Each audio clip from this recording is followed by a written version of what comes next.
С топка в ръце Димитър Димитров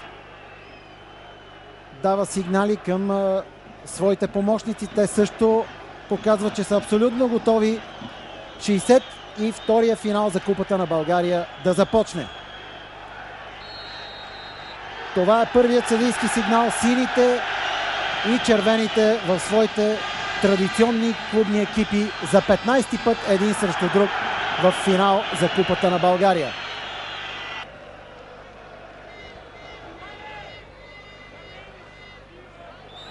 Сега Георги Иванов стигна пръв до топката.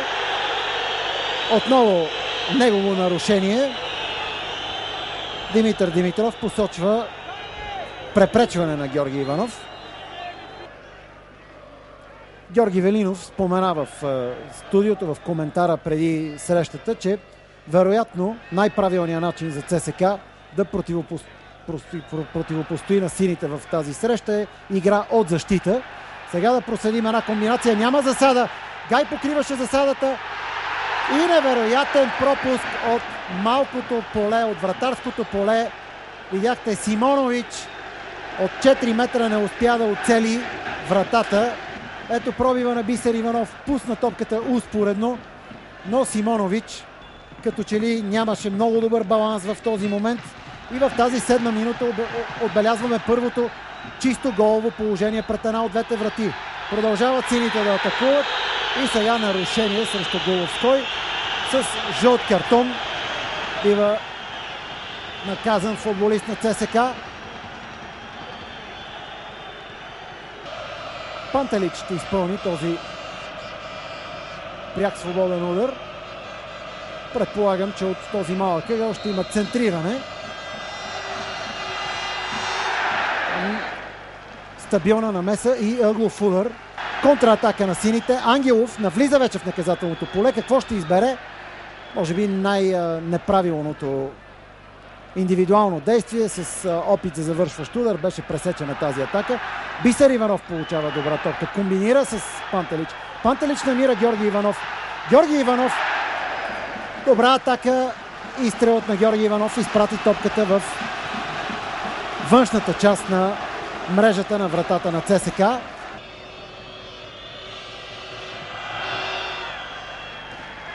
Добър удар на Станимир Стоилов, но нищо повече. Като определение топката премина в страни в ляво от вратата на Лукич.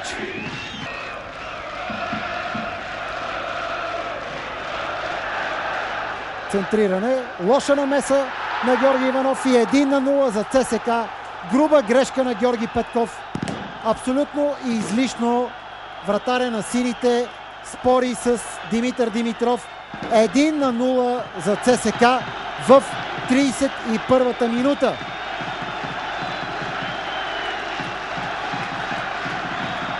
Георги Петков получава жълт картон. Ето центрирането. Изключително лошата намеса и тук всъщност автогол. Автогол на Драгич.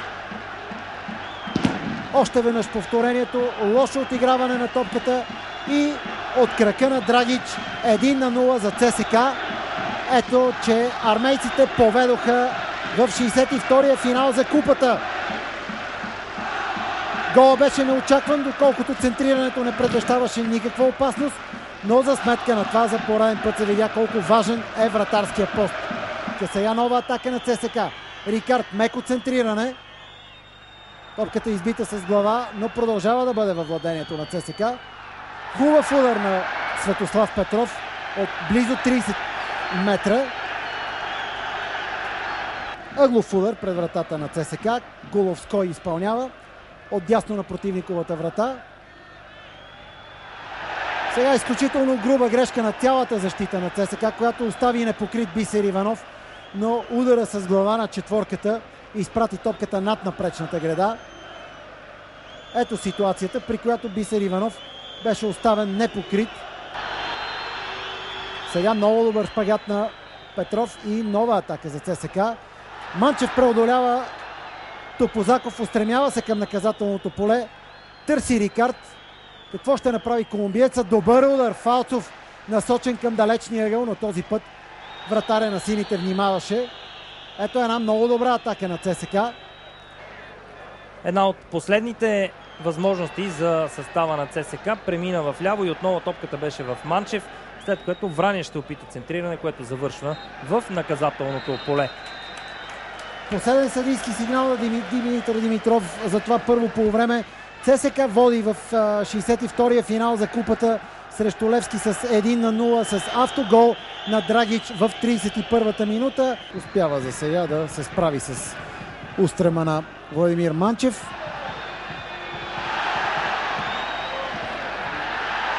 Головской е сам срещу вратата и това е 1-1.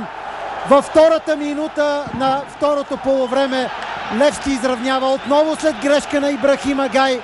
Намеса на Георги Иванов. Топката стигна по случайност до Константин Головской. След рикошет, но Руснака навлезе в наказателното поле и с много мощен, точен и хладнокръвен удар възстановява равенството. ЦСКА Левски 1-1 в 47-та минута. И каквото и да говорим за тези два отбора, каквото и да говорим за поколенията, които в момента упражняват тази игра у нас, двата отбора не изневеряват на традицията да правят инфарктни финали на днешни дни и това е достоинство. Ето виждате повторението още веднъж, уважаеми зрители, как с много плътен удар Головской не се поколеба и от около 14-15 метра никаква вина нямаше Лукич. Той заложи капан на Головской и откри повече своя десен ъгъл, очаквайки, че ударът ще бъде там. Ако можем да сметнем Илиян Стоянов за полузащитник, който действа предимно по фланговете, Димитър Телкийски, играч, който се набърва с организацията. Сега много опасна ситуация и невероятен трети пропуск на Бисер Иванов. Това момче е национален състезател и за трети път пропуска да дари Левски с гол. Виждате великолепното центриране на Телкийски, далеч от обсега на Лукич и от непосредствена близост от 4 метра, макар и по диагонал. Бисер Иванов с левия крак изпрати топката покрай левия стълб на вратата на Лукич. Нов сериозен пропуск и сериозно превъзходство на Левски след почивката. Неизбежно при такива грешки на нападатели, на футболисти, озовали се в близост, се сещаме за правилото: ако не вкараш, ще ти вкарат. Но сега отново Левски е в атака. Пантелич връща топката в наказателното поле. Удар с глава там. Този път Георги Иванов стигна пръв до топката с глава. Беше му много неудобна тя. Лукич буксира. Головской пръв ще стигне до тази топка. Изобщо много активен е руснакът. А като прибавим и головия му удар. Сега няма засада. Драгич овладява топката. Силен удар на Драгич. Но неговия сънародник на вратата на ЦСКА Лукич избива майсторски. Този удар беше в 60-та минута. Продължава тази атака на Левски. Сега Бисер Иванов на голова позиция и отново непростим пропуск на Бисер Иванов. Ако Левски загуби тази среща, Бисер Иванов ще се превърне в антигероя за сините. Видяхте колко слабо техническо изпълнение на полузащитника. Публиката на Левски скандира кабат, кабат, тъй като видя унгареца да загрява. Центриране от ъглов удар. Удар с глава. Много добър удар на Георги Иванов. Топката прелетя на около метър, а може би и по-малко над гредата. Ето центрирането и удара. Сега атака на Левски. Симонович влиза в наказателното поле. Продължителен дрибъл. Това беше може би опит за подаване. Отново удар на Головской. Много опасна атака на Левски в тази 69-та минута. Предпочете според мен Симонович да комбинира с взелия добра позиция Георги Иванов, защото ако това беше удар, този удар беше много лек. Сега да видим пробива на Симонович. Елементарно преодоля Александър Томаш. Тук нещо като удар, което можеше да се получи и подаване, но добра игра с крак на Лукич, който за пореден път спасява вратата си през второто полувреме. Лукич е най-добрият в състава на ЦСКА, доколкото отрази много опасни удари на двамата сърби, на Драгич, сега на Симонович. Пас към Манчев, но за пореден път топката не стигна до него. Сините са овладяли централната зона и затова много рядко острието на ЦСКА има възможност да играе с топката, а Манчев е силен с топката в крака. Същото се отнася и за Пантелич, който намира сега играчите свой съиграч. Удар на Георги Иванов и това е 2-1 за Левски. Минутата е 70-та. Още един матч между Левски и ЦСКА, в който не се мина без гол на Георги Иванов. Неизбежното се случи в 70-та минута. Силният натиск на Левски даде своя резултат. Една великолепно разиграна атака от страна на Левски. Завърши с центриране, струва ми се, на Петър Телкийски. Георги Иванов беше в невралгична близост пред Ненад Лукич и с глава отбелязва своя 13-ти гол в мачове срещу ЦСКА. Левски повежда с 2-1 в тази финална среща. Ето я и Купата на България. Знаете, уважаеми приятели на футбола, това е ново отличие, изработено по поръчка в Италия. Старае се по всякакъв начин професионалната футболна лига с президент Валентин Михов да направи всичко възможно Купата да бъде едно прекрасно отличие. Видяхте гола на Георги Иванов, пас на Симонович, центриране и какво да направи Лукич, когато защитниците пред него. Центрирането е на Константин Головской и от 6 метра с глава Георги Иванов разстреля Ненад Лукич. Не може да бъде винен сръбския вратар, по-скоро защитника, който беше пред Георги Иванов и беше длъжен той да изиграе топката с глава, не да я пропуска зад гърба си. Георги Иванов, който има изключителен усет за игра в наказателното поле, изведе своя отбор напред в 70-та минута. Ще излезе Милдраг Пантелич, на негово място влиза Петър Кабат. Луиджи Симони на всяка цена трябва да направи нещо, ако иска този матч да стигне поне до продължение. Сега се откъсва сам играч на ЦСКА, навлиза в наказателното поле.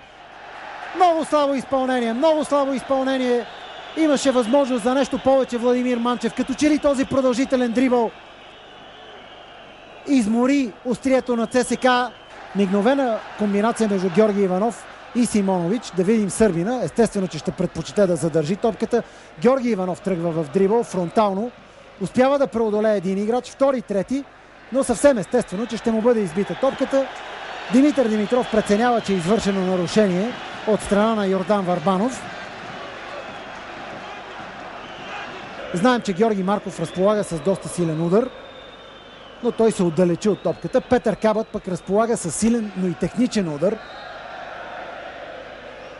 Кабат изпълнява. Изключително силен удар и 3-1 за Левски. 3-1 в 85-та минута. Невероятен гол на Петър Кабат. Рядко оставаме свидетели на толкова мощно и точно изпълнение на пряк свободен удар.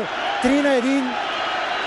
Какви ли не неща сме гледали в футбола, но при 3-1, при това развитие на матча, като че ли този финал свършва в 85-та минута.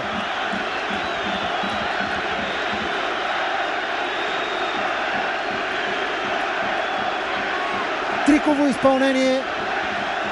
Двама души бяха направили малка стена, която да пречи на вратаря и на защитниците на ЦСКА да виждат къде е точно топката.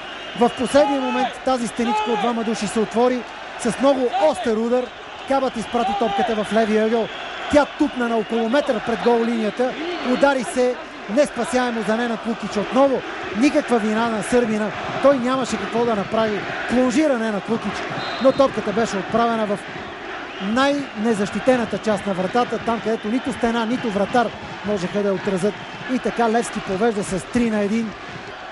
Сега вече армейците трябва да тръгнат в банк, тъй като в оставащите 5-6 минути до края на срещата, виждате 85-та минута в момента тече. В оставащите 5-6 минути абсолютно нищо друго не им остава, освен да търсят дори слепешката с масиран натиск, с хаотични центрирания, някаква развръзка в своя полза. Агитката на ЦСКА се събира под таблото на стадион Славия. Масово се изтеглят червените от стадиона. Продължително се задържа топката пред наказателното поле и там хладнокръвно Капитанът на сините Станимир Стоилов изчаква последния съдийски сигнал на Димитър Димитров. Левски е носител на Купата на България за 2002 година. Отдавна публиката на Левски не беше скандирала така всеотдайно името на Наско Сираков. Знае се, че има известни търкания, имаше по-скоро известни търгания между част от привържениците и легендарната осмица на Левски, голмайстора на всички времена на синия клуб. Купата е в ръцете на Валентин Михов. Той я подава на Станимир Стоилов и капитана на Левски я получава. Новото отличие е в ръцете на стария син капитан. Левски победи ЦСК с 3-1 в 62-я финал за Купата на България Форд Мотокфое. ЦСКА бяха излезнали да не загубят, не да спечелят този матч, да не го загубят. Не може по този начин, както те играха, и Господ наказва.